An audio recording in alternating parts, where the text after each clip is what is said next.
Alright guys, so sorry for the clickbaity title. I had to do it and I had to catch your attention. This video is not a flex, and in this video what I want to do is show you exactly what I've done, right? So my life story leading up to starting a social media marketing agency and how I signed my first client for about 1,083 euro, which is around 1,200 US dollars. I went from that to within 60 days having about 12,246 euro, which is roughly around 15k US dollars in client retainers, as I mentioned, in 60 days.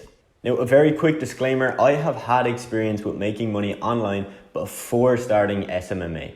So before I signed that first client for 1,200 US dollars, I had experience. So I want to jump into my story and all of my experience with making money online before I started SMMA. I also want to make this really clear that this video is purely to motivate you and to show you what's possible and to show you kind of the steps that you can take to start your SMMA journey or to scale it up in the right way. So I haven't really shared much about my personal story at all before starting SMMA, so I'm going to do that in this video.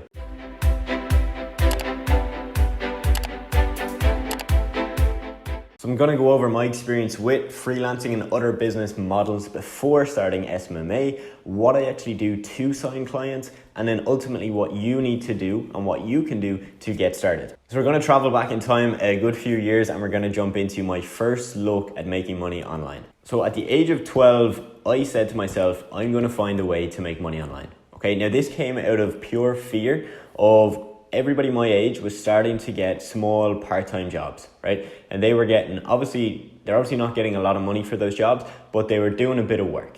Now that was the expectation that at that age, I would do the same. I made a commitment to myself that I would do anything to find a way to make money elsewhere before going down the route of what everybody else was doing, which was working at the local amusement park. I know this sounds very weird and you're probably thinking like, really, was that your vision? But I kid you not, I was literally scared of doing that. The thought of doing what everybody else was doing, but also just doing that job in particular, really just scared me and was something I just really didn't want to do. So I used fear as this big motivator. So I started off by selling graphic design logos and YouTube banners for literally a couple dollars to YouTubers. This was obviously not very lucrative. I mean, I was doing probably 2 hours work for like $4, but I loved it. I thought I was going to be a graphic designer. I had been practicing graphic design with Photoshop for probably a year or two before that, just doing stuff by myself, for myself. And I spent hours every day doing it anyway. So then I eventually started finding a few YouTubers who actually wanted to buy YouTube banners, logos, and things like this. So that was my first taste at, interacting with clients and getting paid for a service. So I guess you could say it started pretty young. Now at this stage, I literally thought I was going to become a graphic designer. I thought, I'm going to college for graphic design. I'm going to do this full time. I'm going to maybe have my own graphic design agency in the future. Didn't really know exactly, but I was very much sure that I loved doing graphic design and it was something I wanted to do. And obviously I lived up to the promise I made to myself of finding a way to make money online. So for me, it was a success. I was definitely making way less, like way less than anybody who was working in the amusement park, but I was happier in myself because I found that way and I knew that there was more potential with this. So I kind of just did that here and there for a while. Again, I didn't really make any money with it. It was just a few dollars here and there. And it was something I really enjoyed. I knew there was potential in it and I just kept doing it because I really liked doing it. That's really key to a lot of the things I've done, is that I enjoyed doing them. Now, if we fast forward a few years, at around age 15, I started a meme page on Twitter. Okay, so a page where we just posted kind of funny videos, funny images and that kind of thing, like you would see with Instagram meme pages, but on Twitter. So I started this page and I basically spent an entire year growing this page, right? So about 3 hours of work every single day, follow, unfollow, tweeting a bunch of times, doing a lot of stuff and just doing that every single day. Now, I got that page to around 20k followers within a year. Because it's Twitter, 20k followers isn't the best thing in the world because you don't get a lot of engagement on the actual Twitter page. Compare that to a 20k Instagram, and Instagram is going to get more likes and more shares and all of that stuff. Now at this stage, I wasn't making any money from this. I was still doing the odd bit of graphic design here and there, and this thing was just a passion, right? I knew there was a way to make money if I had this presence. So if I had this page with 20 or 30 or even 40k followers, I knew there was a way to make money from that. I wasn't making any money from it, but I was committed to building it up and turning it into that. So around the 20k mark, I was able to then start offering retweets and promotions on my page. page. Again, I severely undervalued these and I sold them for literally probably $5 or $10. But for me, again, it was another sign that this does work and I can make this into something bigger. So I spent the next probably 1 to 2 years then really just continuing what I was doing. So still spending that time building up the page. Now I was selling a few retweets here and there, so I was able to get some money in from that. And what I essentially did was took all of that money and just bought new pages or bought more shoutouts for my current pages. It allowed me to grow my network of Twitter accounts to actually millions of followers. So at around age 17, I had about 2 to 3 million followers across probably 8 to 9 Twitter pages. You know, my biggest page had about 600k followers and my smallest then probably had about 80 or 90k followers. So this was great because I was able to sell a lot of retweets and a lot of promotions, and I was actually mind boggled that this had become what it had become and that I went from, you know, just 20k followers in a year to then 2 or 3 million. I know it sounds pretty crazy, but back then things were quite different in terms of you could start an Instagram or a Twitter page and it was easier to blow them up. So after selling retweets and promotions, I then eventually started doing a bit of drop shipping, right? Because a lot of the people who were buying promotions from me were buying promotions for drop shipping stores.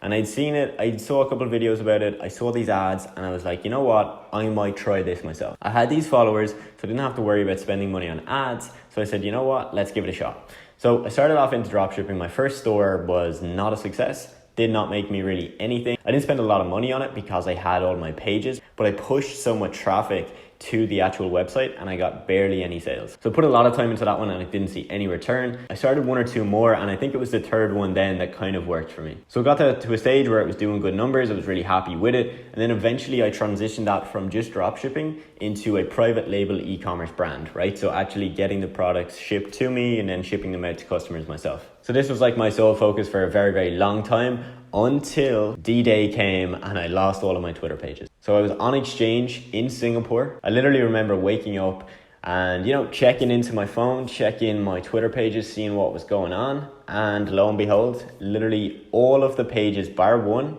were gone, suspended.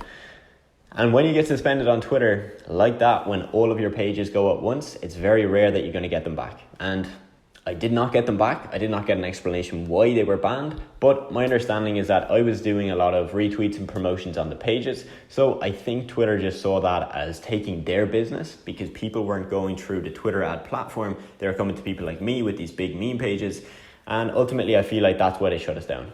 So we kind of went from, you know, having all these Twitter pages to then doing a bit of drop shipping and then doing a bit of e-commerce, and that was all going well until I lost all those pages. So to keep the e-commerce business going, I did some other things. Like I started into Facebook ads, started into influencer marketing on Instagram, and I did stuff like that and was able to get decent results with them. But ultimately, I knew none of those things were going to be what I would do long term. They were all very much based on short-term strategies, short-term tactics that were working, and I just knew that there wasn't a huge amount of longevity in them. From my brief experience with the influencer marketing and from the Facebook ads, I actually decided to do a bit of freelancing myself. So I found a few people on Instagram that I was able to actually work with. Again, I charged very low for my services at the time because I wasn't 100% sure on how I was going to make this work for my clients, and I didn't want to overcharge them. So I got to a stage where I had a couple clients where they were paying me for a whole bunch of things, right? So a bit of Facebook ads here and there, a bit of funnel building, right? So using ClickFunnels to build out sales pages for them and their programs.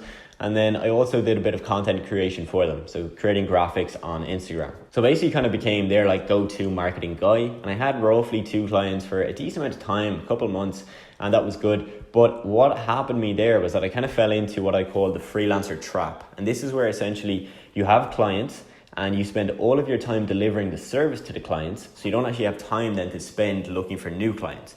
And this is something I've talked about before in other videos, and it's something that I see happen all of the time. Because it happened to me, I know exactly what it's like. You get clients, you see the money coming in, and then what happens is because you don't have time to look for new clients, one of your clients eventually is going to have to drop off, right?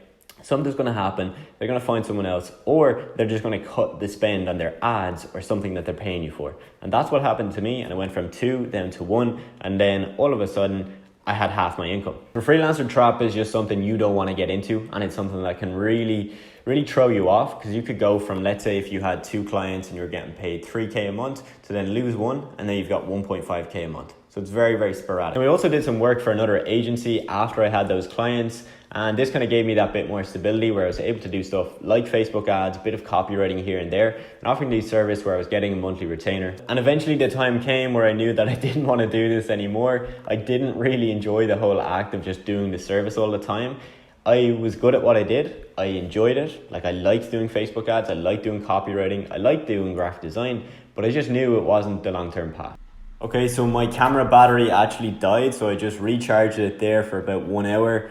It's back, but the lighting has changed, my position has changed, so it probably looks completely different, but we're gonna get back into the story anyway. So as I did mention, I did some freelancing myself, and then I also worked alongside an agency for a little bit of time. And then after that, that is when I decided, you know what, actually I wanna run my own agency. So I basically said goodbye to the freelance clients that I had, and I said, you know what, I'm gonna make this work. So it took me a while to sign that first client, but once I did, I saw the proof, I saw the results, and I just doubled down on that. So I improved the outreach I was doing, I increased the outreach I was doing, and I ultimately scaled up very fast from there. I mainly used connections that I had from people on Instagram and also DMing new brands and businesses on Instagram as my way to get clients. I would then hop on a call with those of the brands that were actually interested in what I had to offer, and from there I'd try and sell them on the services that we offer. So I've learned a ton of stuff from going from 0 to the 10K plus mark in the 60 days. Now, I wasted a lot of time. There's a lot of things that I did that I wouldn't do if I was doing it again, and ultimately I want to share those with you guys. The things that helped me was I didn't build a website. I didn't spend time building one because I knew I didn't actually need one. I stayed really consistent with the outreach that I was doing. I did it every single day,